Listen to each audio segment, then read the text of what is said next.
नमस्कार, कैसे हैं आप और आपका परिवार। मैं दीपराम महावर, मोटिवेशनल स्पीकर और लाइफ कोच। आज का हमारा टॉपिक है ताना या टॉन्ट जिसको हम बोलते हैं, या कमेंट्स। तो इसमें हम कि कैसे एक पत्नी के ताने ने पति को एथलीट बना दिया। तो इसमें हम इस टॉपिक पर चर्चा आगे बढ़ाने से पहले आप सभी का हमारा घर के बगीचे में, जिसमें 150 से ज़्यादा पेड़ पौधे लगे हुए हैं, उसमें सभी का हार्दिक अभिनंदन और स्वागत है। तो इसमें देखिए कि जो ताना जो है एक बहुत ही टिपिकल वर्ड है, जिसको हम कमेंट्स भी बोलते हैं या टॉन्ट भी जिसको बोल देते हैं। तो इसमें देखिए कई लोग इसको पॉजिटिव वे में लेते हैं, कई लोग इसको नेगेटिव वे में लेते हैं, और इसमें ज़्यादातर लोग तो नेगेटिव वे में ही लेते हैं। जैसे एक तरीके से हम ये माने कि कोई जैसे किसी में कमी बताए या उसके अंदर उसकी आलोचना करे या उसकी बुराई करे, तो ये मैक्सिमम लोगों को बुरा ही लगता है, अच्छा तो लगने का सवाल ही नहीं उठता।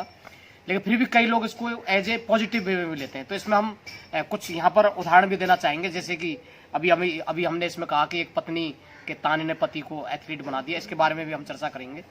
तो इसमें देखिए कि सबसे जो पहले हम दो यहाँ पर एक छोटे उदाहरण लेना चाहेंगे। तो इसमें देखिए कि आप सभी ने परम आदरणीय गोविंद जायसवाल जी का नाम सुना होगा, जो कि यूपी के यूपी के बनारस के रहने वाले हैं। तो वो एक बार जब छोटे से बच्चे थे, जब छोटी क्लास में पढ़ते थे, 5-7 क्लास में ही, तो वो उनके एक दोस्त थे जो कि अमीर परिवार का एक बच्चा था। तो उसके साथ वो उसके घर चले गए। तो वहाँ पर जो दोस्त था उसके पिता को इतना बुरा लगा कि उसने उसके ऊपर एक टॉन्ट कमेंट्स या ताना मार दिया कि तेरी हिम्मत कैसे हुई, तुम्हारे घर कैसे आया, कि तेरा स्टेटस क्या है, तेरा बैकग्राउंड क्या है। तो बच्चा एक छोटा सा मासूम सा घर आ गया। तो उसने किसी से पूछा, उसकी बहन से पूछा या किसी और से पूछा। तो उन्होंने कहा कि स्टेटस या बैकग्राउंड है। उसने पूछा कि भाई क्या है और ये कैसे उसको एक्सप्लेन किया किसी ने। तो उसने कहा कि भाई स्टेटस बनाने के लिए या अपना बैकग्राउंड बनाने के लिए तुम्हें IAS बनना होगा, जो कि इंडिया की एक, हमारे जो भारत देश है इसकी एक प्रतिष्ठित एग्जाम है, उसको निकालना होगा। अब छोटा सा बच्चा वो क्या समझे, तो उसने एक मन में एक जिद कर ली कि मुझे IAS ही बनना है। तो आप सब लोगों ने उनके बारे में नाम सुना होगा। उनके पिताजी रिक्शा चलाते थे, बहुत ही गरीबी में उनका जीवन बीता है। उनका ये कहना है कि कई बार जैसे रोटी है उसके ऊपर नमक वगैरह का या मिर्ची लगा के उन्होंने रोटी खाई। कहने का है कि बहुत ही, लेकिन सवाल है कि यदि उसको वो नेगेटिव वे में लेते तो अपनी ज़िंदगी को वो नहीं बना पाते और हो सकता है कि ज़िंदगी को बर्बाद कर लेते। लेकिन उस ताने को, उस टॉन्ट को या उस कमेंट्स को उन्होंने एक पॉजिटिव वे में लिया और उन्होंने किसी से पूछा कि बैकग्राउंड वगैरह कैसे सुधरेगा, तो वो IAS बन गए। ऐसे ही क्या है कि हिमाचल प्रदेश में एक लड़की अपनी माँ के साथ बस में जा रही थी। तो किसी ने उसको, माँ को एज ए पीछे से छेड़खान करने की कोशिश की। तो छोटी सी बच्ची ने, 10-12 साल की बच्ची ने टोका। तो उस आदमी ने बोला कि तू कौन सी DC है। तो छोटी सी बच्ची को पता ही नहीं कि भाई DC क्या होता है। तो उसने फिर अपनी माँ से, किसी से पूछा भाई DC का क्या है। तो किसी ने कहा कि भाई DC का क्या है, कलेक्टर है, डिस्ट्रिक्ट कलेक्टर। तो उस बच्ची ने जिद की और एक जज्बे से उसने वो DC IAS एग्जाम में वो निकल गई। तो कहने का क्या है कि हमें जो टॉन्ट हैं या जो ताने हैं उनको हमें पॉजिटिव वे में लेना चाहिए। तो आज के जो टॉपिक में हम जो बात कर रहे थे कि कैसे एक पत्नी के ताने ने उसके पति को एथलीट बना दिया। तो इसमें क्या है कि ये राजस्थान के किसान हैं, बनवारी लाल जी हैं। तो ये running, high jump, long jump, javelin throw में ये हिस्सा लेते हैं और इसके चैंपियन बन गए। तो देखिए कि ये 60 साल की उम्र में पत्नी ने कहा कि खेल आपको रास नहीं आएगा, आप तो एथलीट बने। और 78 साल की उम्र तक उन्होंने 49 गोल्ड मेडल जीत ली। देखिए, सिल्वर भी नहीं, ब्रॉन्ज भी नहीं, गोल्ड मेडल।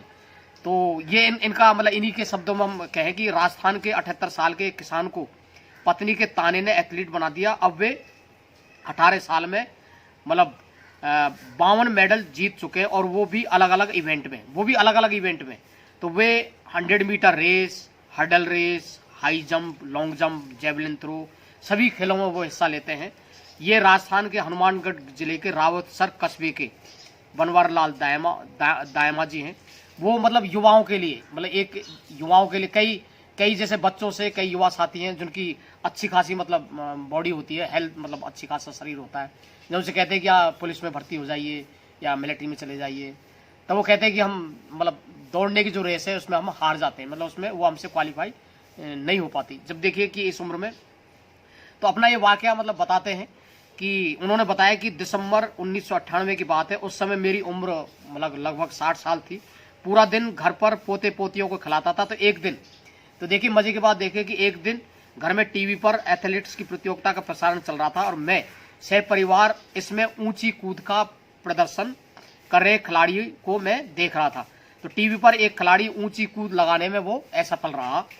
ऐसा तभी अचानक मेरी जुबान से ये शब्द निकले, अगर मैं उस खिलाड़ी की जगह, देखिए यहाँ पर देखिए, अगर मैं उस खिलाड़ी की जगह होता तो जरूर जीत जाता।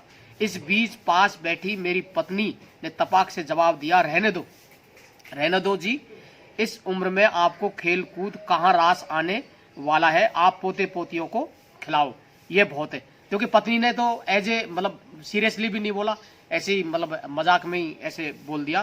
तो ये हालांकि ये बात हंसी मजाक में कही गई, लेकिन मेरे मन में घर करके उसी समय मैं घर से बाहर घूमने निकल पड़ा। तभी मेरे साथी कुछ रास्ते में मिल गए थे, तो ये बात मेरे दिमाग में मतलब निकल नहीं रही थी, उनके दिमाग में बैठ गई कि मेरी पत्नी ने मतलब ये बात मुझे कैसे बोल दी। इसलिए मैंने सारा वाकया अपने मतलब दोस्तों को बता दिया। तो साथियों ने मुझे, देखिए उनके साथी भी बड़े मतलब अच्छे थे। कई लोग क्या कि जैसे माना कि उनकी पत्नी ने बोल दिया, तो कई लोग मतलब भड़काने में भी लगा, अरे आपकी पत्नी ने ऐसे कैसे बोल दिया आपसे, लेकिन उन्होंने भी उसको पॉजिटिव वे में लिया। तो उसके जो साथी थे उन्होंने उसको वेटरन एथलीट प्रतियोगिता के बारे में बताया। मैंने उनकी बात मानकर दौड़ना शुरू किया और कुछ महीनों की तैयारी के बाद एक प्रतियोगिता में हिस्सा लिया।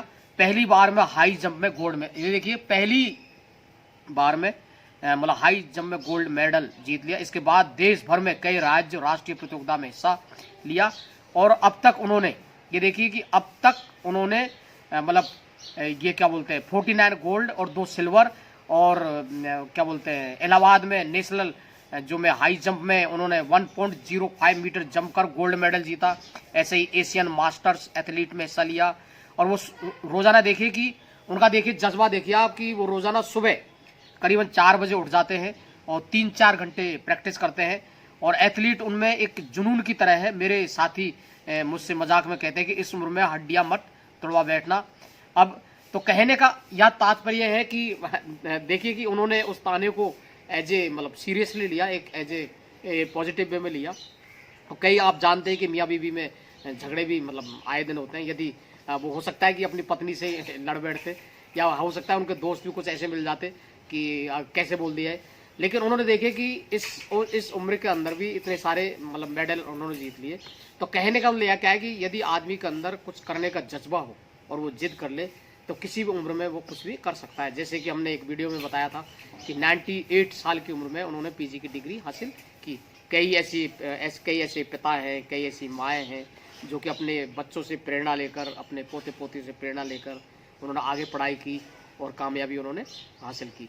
तो इसके माध्यम से बहुत ही सकारात्मक संदेश है, बहुत ही एक पॉजिटिव मैसेज है कि हम जो युवा साथियों को उन्होंने एक मतलब प्रेरणा का काम किया है कि जब मैं, देखिए एक शब्द बहुत ही प्यारा बनाया है कि I can then you can, he can then you can, they can then you can. कहने वाला उनका यह है कि जब मैं इस उम्र में ऐसा कर सकता हूँ तो आप भी ऐसा कर सकते हैं। कहने वाला नथिंग इज इम्पॉसिबल इस दुनिया के अंदर। और वैसे भी क्या है कि जो इम्पॉसिबल जो शब्द है यदि उसका हम बाइफिकेशन करेंगे अलग अलग तो वैसे ही वो आई एम पॉसिबल होता है। मतलब कहने का मतलब यदि आदमी ठान ले, जिद कर ले तो कुछ भी प्राप्त किया जा सकता है। तो हम भी एक सकारात्मक संदेश देने का एक काम करने की कोशिश कर रहे हैं। हमने एक बुक बनाई है, मोटिवेशन बुक। यदि किसी को भी चाहिए तो हमसे इसको प्राप्त कर सकते हैं। हम जहाँ कहीं भी जाते हैं तो इसको एज ए हार्ड कॉपी में हम देते हैं और यदि किसी को सॉफ्ट कॉपी चाहिए तो हमसे संपर्क कर सकते हैं। आपने इस वीडियो को देखा उसके लिए तहे दिल से शुक्रिया। Thank you.